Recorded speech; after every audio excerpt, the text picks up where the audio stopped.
Friends, மக்கள் திலகம் திரைப்படங்களில் கூட மறைந்து போவதை விரும்ப மாட்டார்கள். அப்படிப்பட்ட ஒரு திரைப்படம்தான் மதுரை வீரன். அது எப்படி வெற்றி பெற்றது?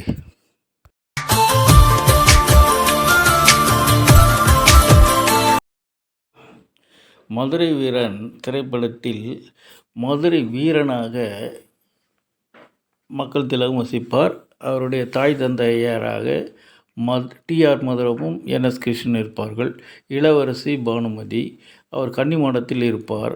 அவரை கன்னிமாட காவலுக்காக முறை வைத்து ஒவ்வொருவராக போவார்கள். அப்போது ஒரு முறை மக்கள் திலகம் போகும்போது நிறைய மழை வரும். மழை நனைந்து கொண்டே காவல் காப்பார்.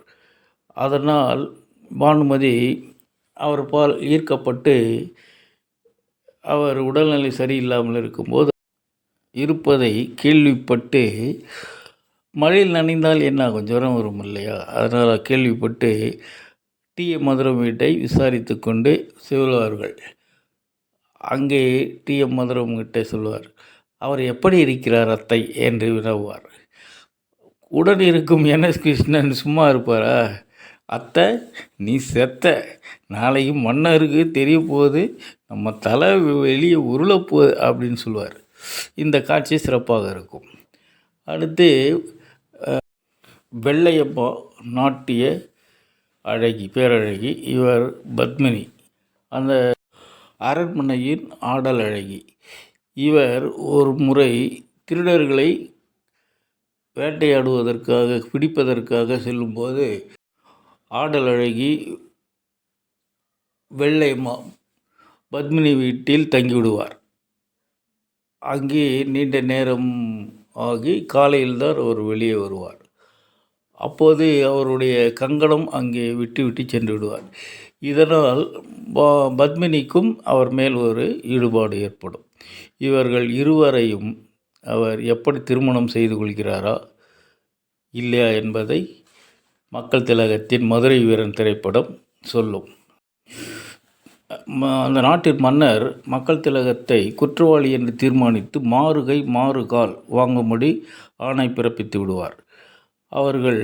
அவரை வண்டியில் ஏற்றி கொண்டு சென்று அதேபோல் தண்டனை நிறைவேற்றி விடுவார்கள். அசரேரி ஒன்று மன்னர் கனவில் வந்து சொல்லும், மன்னா, நீ தவறு செய்து விட்டாய், மதுரை வீரன் குற்றமற்றவன், அவனை சென்று காப்பாற்று அப்படின்னு சொல்லுவோம்.